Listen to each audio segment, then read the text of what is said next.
Boa noite a todos e a todas. Hoje vamos conversar sobre Antonin Artaud, poeta francês, nascido em Marsella, em 1896, e falecido em Paris, em 1948, pouco após a Segunda Guerra Mundial. Artaud foi um dos mais insólitos artistas franceses do século XX. Ele foi o poeta rebelde e maldito por excelência. Anarquista na vida e no pensamento, consumiu entorpecentes, sobretudo o láudano, uma mistura de ópio que usava para aliviar as frequentes dores de cabeça, e nutriu amor incestuoso pela irmã Germaine, que faleceu ainda jovem, tema abordado em algumas de suas obras, como a peça de teatro Sensi. O relacionamento com seu pai, empresário no ramo de transportes marítimos, de ascendência grega, foi difícil, pelo caráter autoritário do homem de negócios, que não aceitava o temperamento, ao mesmo tempo melancólico e rebelde do filho, de saúde frágil, pouco adaptado aos valores católicos e burgueses.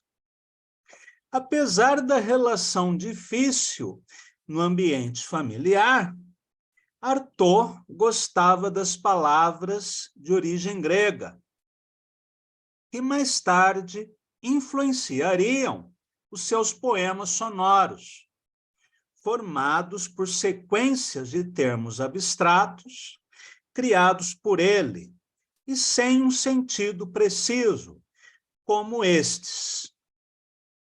Ratara, ratara, ratara, atara, tatara, rana. Otara, otara, catara, otara, retara, cana. Ortura, ortura, conara, cocona, cocona, coma.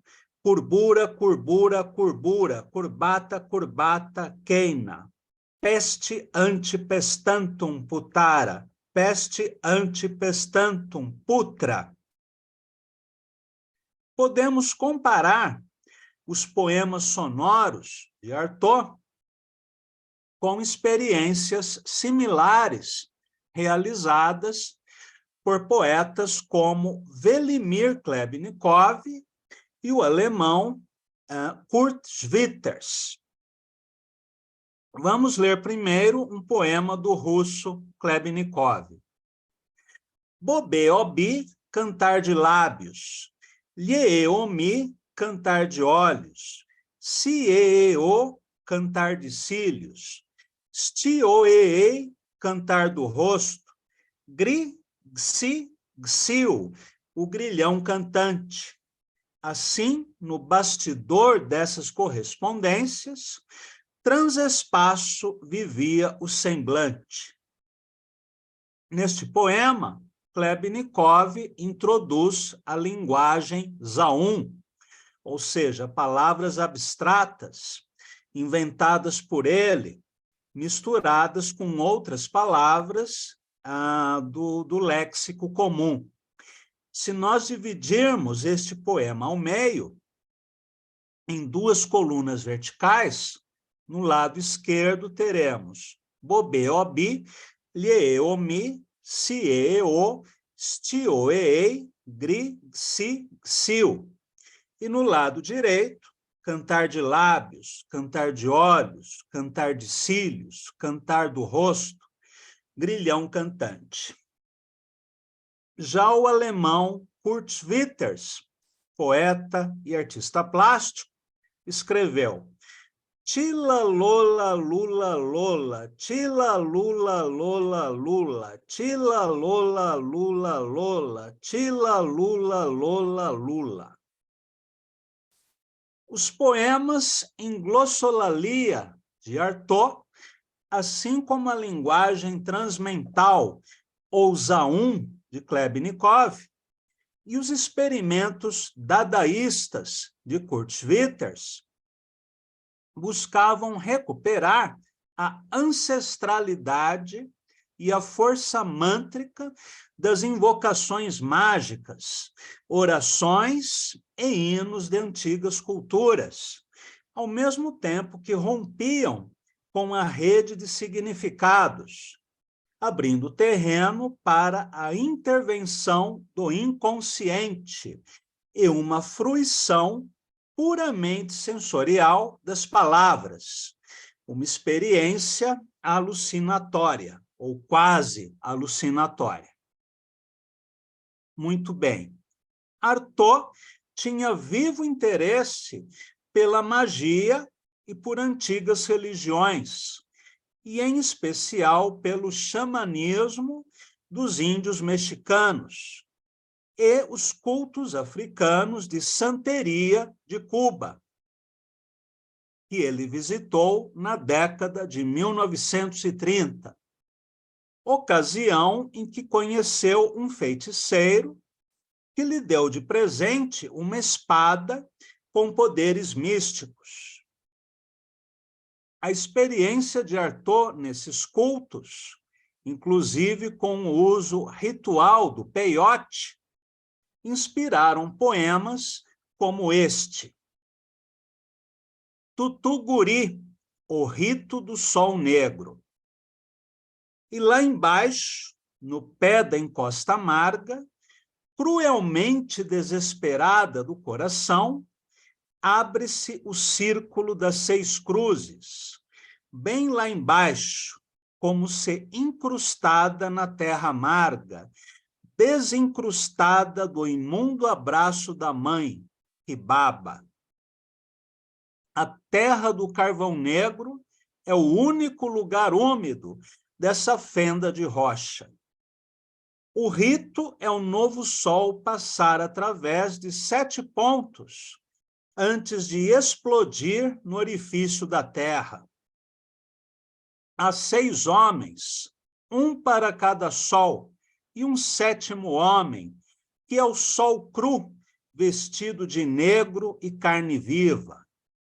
Mas este 7º homem é um cavalo com um homem conduzindo-o. Mas é o cavalo que é o sol, e não o homem.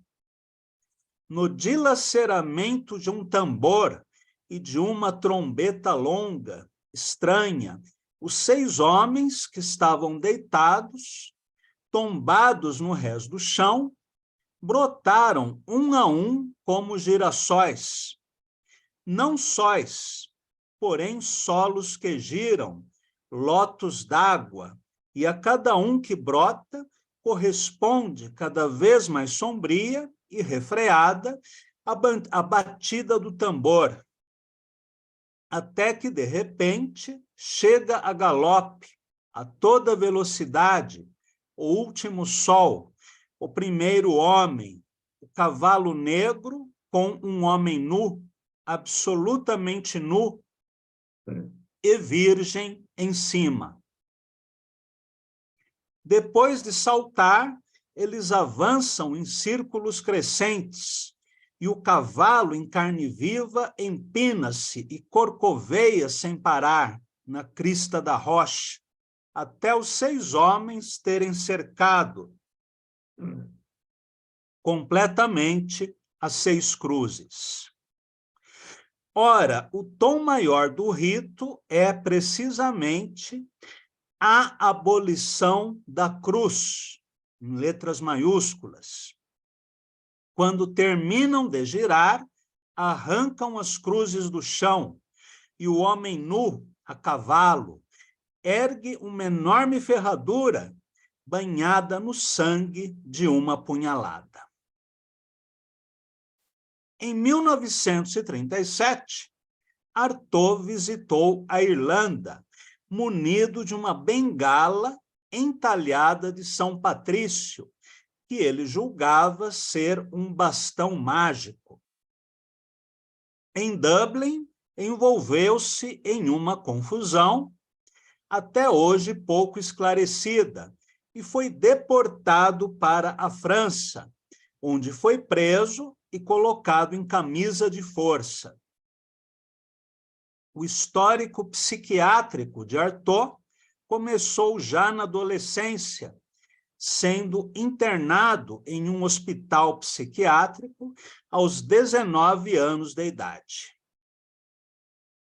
Já com 24 anos, o poeta logo começou a trabalhar no teatro e no cinema, fazendo o papel de Tiresias na peça Antígone, de Cocteau, numa montagem com cenários de Picasso, além de atuar em filmes de importantes diretores da época, como Fritz Lang.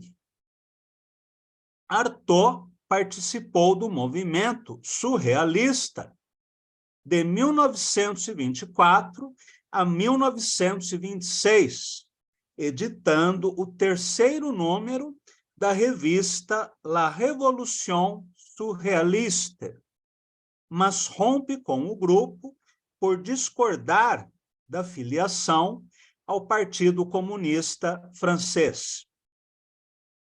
Assim como aconteceu com Henri Michaud, Artaud tinha diversas afinidades com o surrealismo, como a busca de estados alterados de consciência, a crença em outros planos de existência, além da realidade que nós conhecemos, a criação espontânea, em que o inconsciente se manifesta na expressão artística. Porém, ambos, Michaud e Artaud, eram individualistas que não se adaptavam a grupos ou normas coletivas.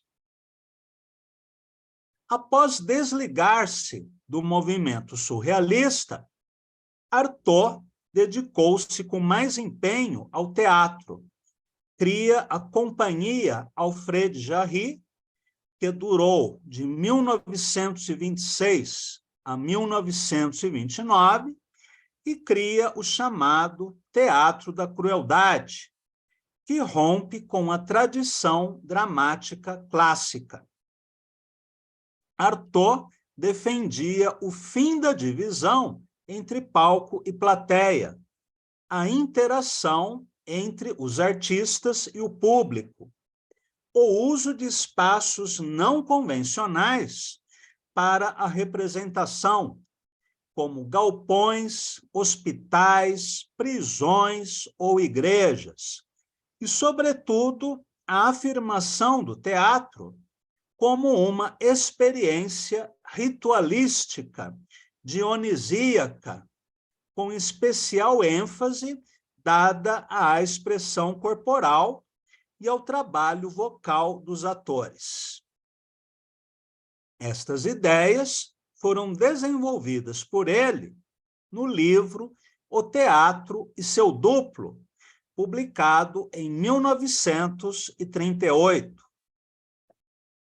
As atitudes de Artaud, seja em seu comportamento habitual com o círculo familiar de amigos, seja em suas atividades artísticas, chamavam a atenção pela excentricidade, e por conta disso, o poeta foi diversas vezes submetido a tratamento psiquiátrico involuntário, sendo internado durante a guerra no hospício de Ville-Évrard, que abrigava pacientes considerados irrecuperáveis.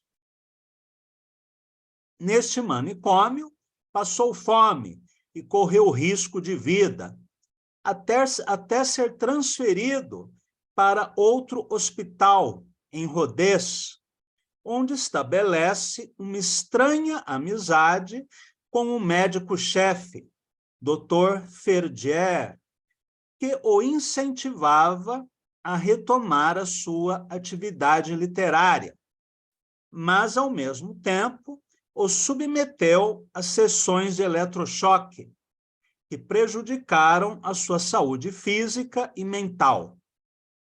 São desse período as conhecidas Cartas de Rodez.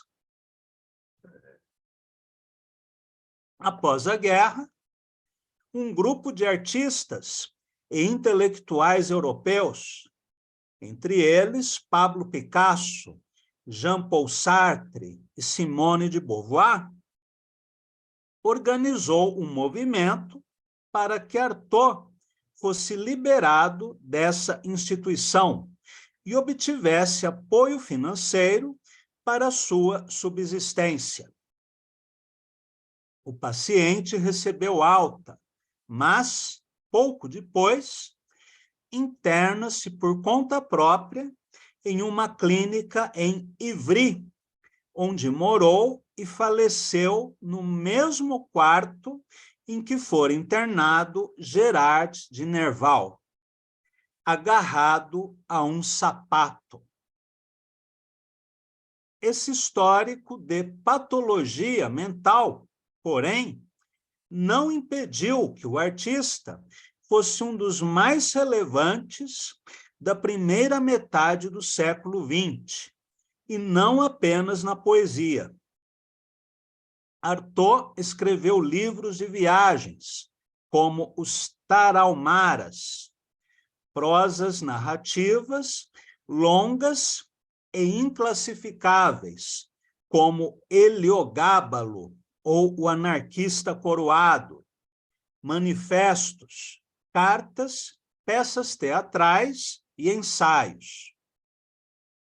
Uma obra imensa, formada por 16 volumes, e difícil de ser enquadrada nos gêneros literários tradicionais, sendo parte considerável dessa produção composta por cartas e manifestos, como o Pesa-Nervos, Carta ao Papa, Carta ao Dalai Lama, Carta aos médicos-chefes dos manicômios, Van Gogh, o suicidado pela sociedade, e Para acabar com o julgamento de Deus.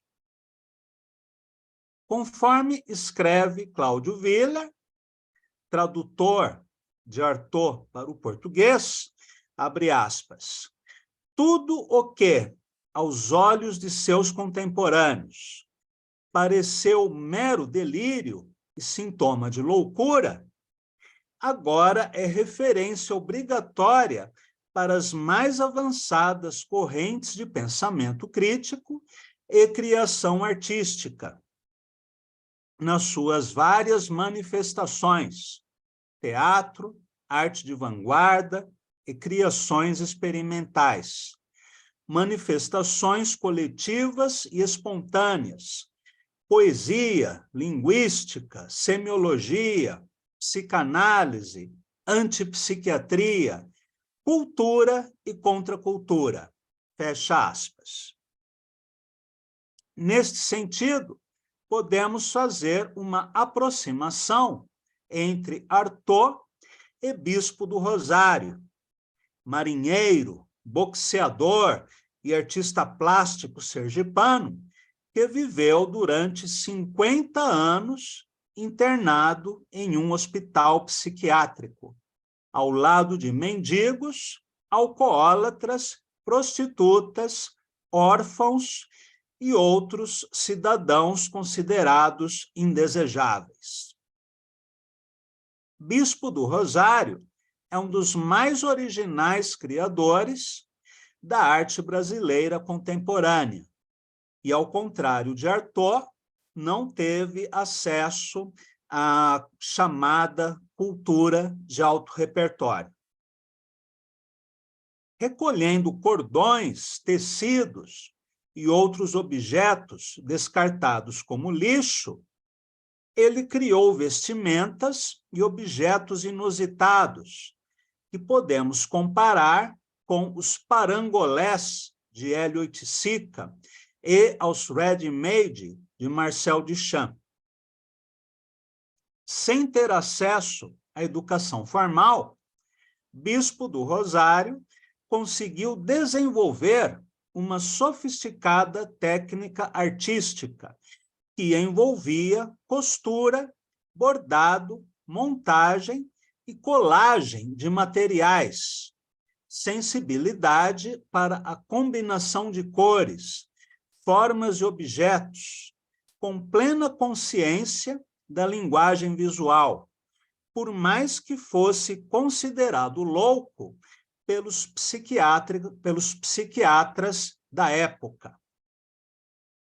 Seu acervo reúne cerca de 1000 peças, expostas no Museu Bispo do Rosário, na colônia Juliano Moreira, no Rio de Janeiro. Vamos começar agora a leitura e discussão de alguns textos de Artaud, começando com o seu manifesto, O Pesa-Nervos, na tradução de Cláudio Willer. Toda escrita é porcaria. Todos aqueles que saem de um lugar qualquer para tentar explicar, seja lá o que lhes passa no pensamento, são porcos. Toda gente literária é porca, especialmente essa do nosso tempo. Todos os que possuem pontos de referência no espírito, quero dizer, de um lado certo da cabeça, sobre lugares bem demarcados do cérebro, todos aqueles que são mestres da língua, todos aqueles para quem as palavras têm sentido, todos aqueles para quem existem elevações da alma e correntes do pensamento, aqueles que são o espírito da sua época e que nomeiam essas correntes do pensamento. Penso nas suas mesquinhas atividades precisas e nesse ranger de autômatos vomitado para todos os lados por seu espírito. São porcos. Aqueles para os quais certas palavras têm sentido e certas maneiras de ser. Aqueles que têm tão boas maneiras. Aqueles para quem os sentimentos podem ser classificados e que discutem um grau qualquer das suas hilariantes classificações.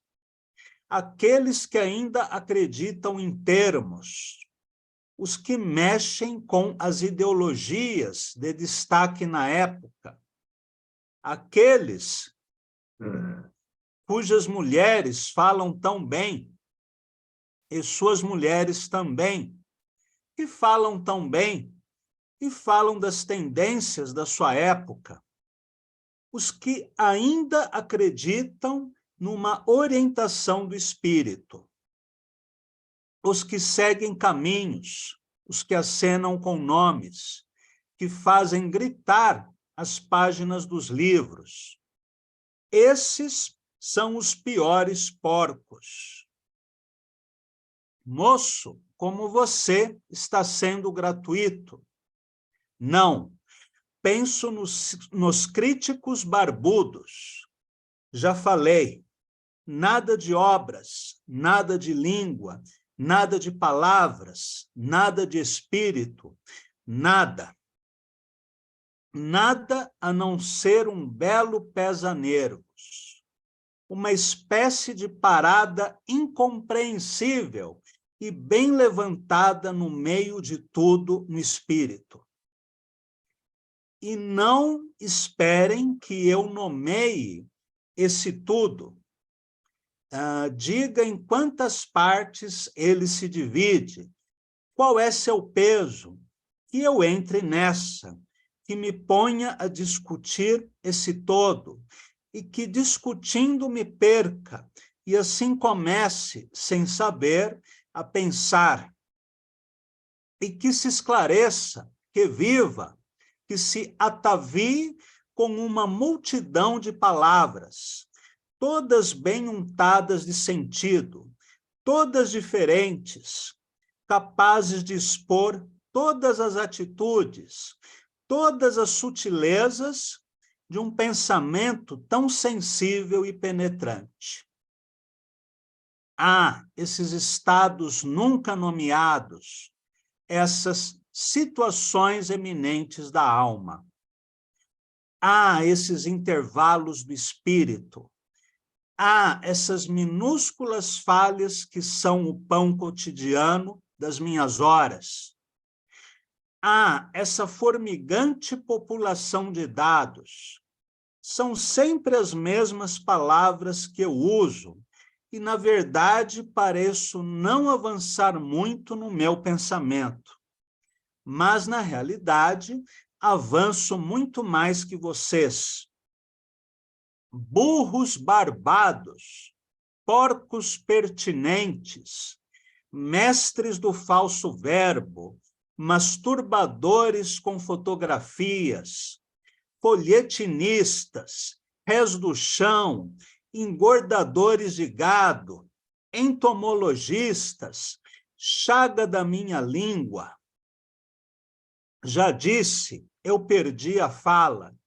Isso não é motivo para que persistam, para que insistam na fala.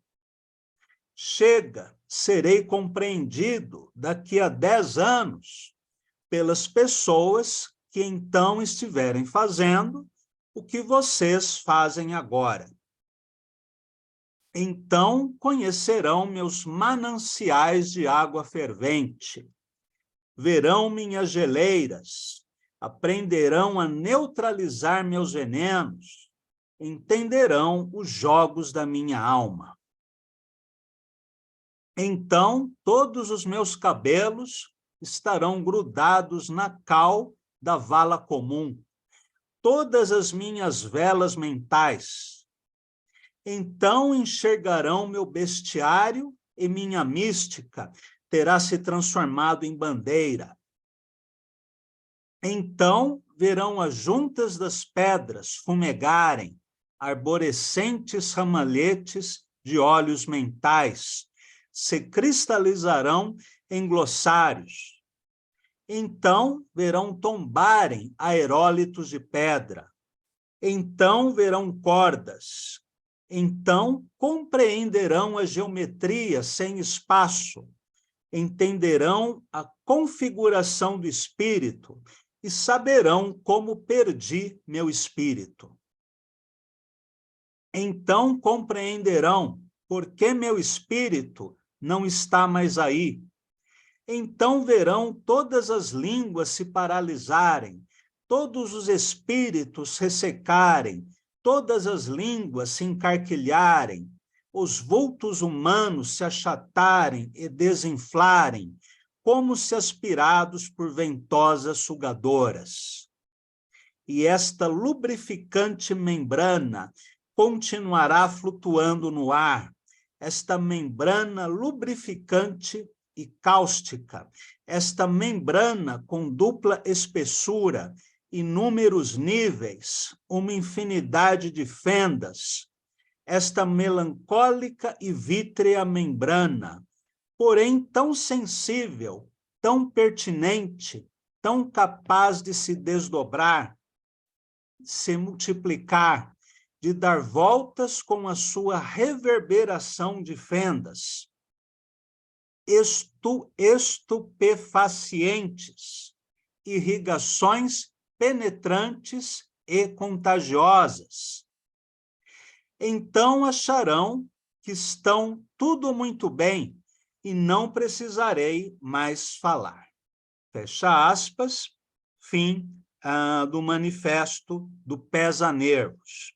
Vou até anotar algumas palavras que eu pretendo futuramente usar em poemas. Pronto.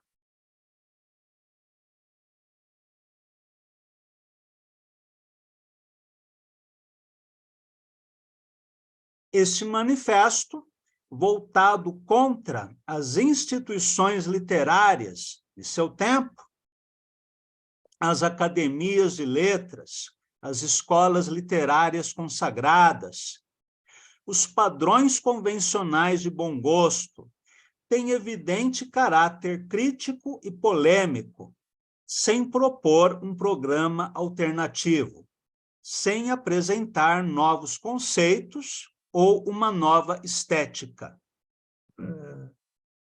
É antes uma bofetada no gosto do público, para citarmos o título da antologia de poemas cubo-futuristas, editada na Rússia, nessa mesma época. O texto guarda ainda um sabor dadaísta, de performance, de revolta contra a civilização burguesa, o espírito científico e racional, a democracia parlamentar, o capitalismo, a família patriarcal, o cristianismo, enfim, tudo aquilo que era considerado conservador, decadente e hostil à liberdade artística, prenunciando o movimento punk. Outro texto polêmico de Artaud é a sua Carta ao Papa, que diz, abre aspas, o confessionário não é você, ó Papa, somos nós. Entenda-nos e que os católicos nos entendam. Em nome da pátria, em nome da família, você promove a venda das almas, a livre trituração dos corpos. Temos entre nós as nossas almas, suficientes caminhos para percorrer, suficientes distâncias para que neles se interponham os teus sacerdotes vacilantes, e esse amontoado de doutrinas afoitas, das quais se nutrem todos os castrados do liberalismo mundial. Teu Deus católico e cristão, que, como todos os demais deuses, concebeu todo o mal.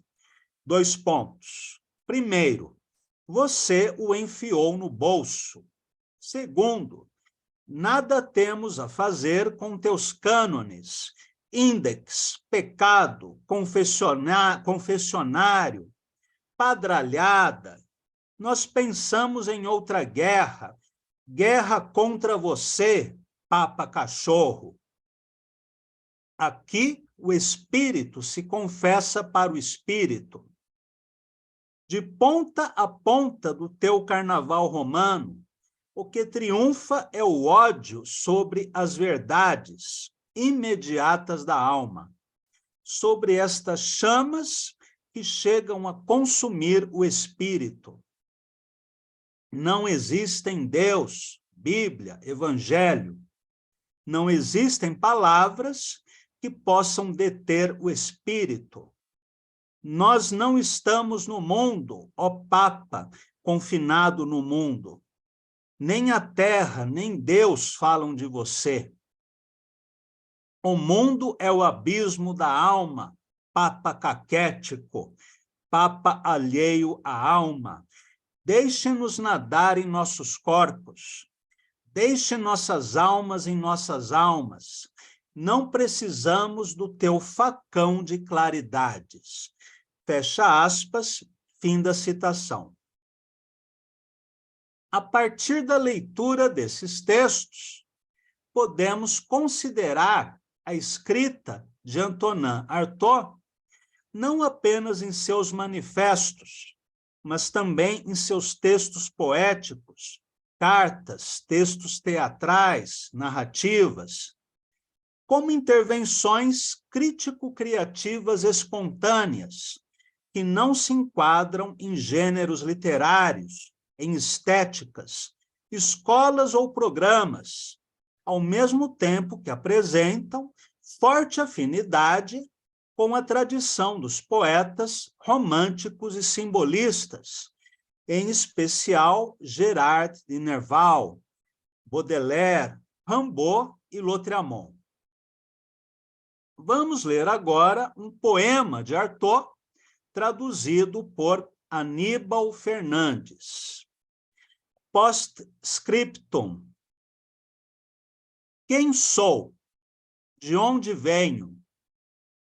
Eu sou o Antonin Artaud, e basta dizê-lo, como sei dizê-lo, imediatamente vereis o meu corpo atual voar em estilhaços e em 2000 aspectos notórios refazer um novo corpo, onde nunca mais podereis esquecer-me. Eu, Antonin Artaud, sou meu filho, meu pai, minha mãe e eu mesmo. Eu represento Antonin Artaud. Estou sempre morto, mas um vivo morto, um morto-vivo. Sou um morto-vivo, sempre vivo. A tragédia em cena já não me basta. Quero transportá-la para a minha vida. Eu represento totalmente a minha vida, onde as pessoas procuram criar obras de arte, eu pretendo mostrar o meu espírito. Não concebo uma obra de arte dissociada da vida. Eu, o senhor Antonin Artaud, nascido em Marseille, no dia 4 de setembro de 1896. Eu sou Satã e eu sou Deus, e pouco me importa a Virgem Maria. Nos versos finais, nas estrofes finais desse poema, nós temos não apenas uma declaração do pensamento de Artaud, em especial o seu sentimento antirreligioso, anticristão, mas, sobretudo, a maneira como ele pensava a sua própria poesia e a arte. Na estrofe, onde as pessoas procuram criar obras de arte, eu pretendo mostrar o meu espírito. Não concebo uma obra de arte dissociada da vida. E aqui terminamos a conversa de hoje. Na semana que vem, falaremos um pouco mais sobre Antonin Artaud. Agradeço a todos e a todas e até o nosso próximo encontro.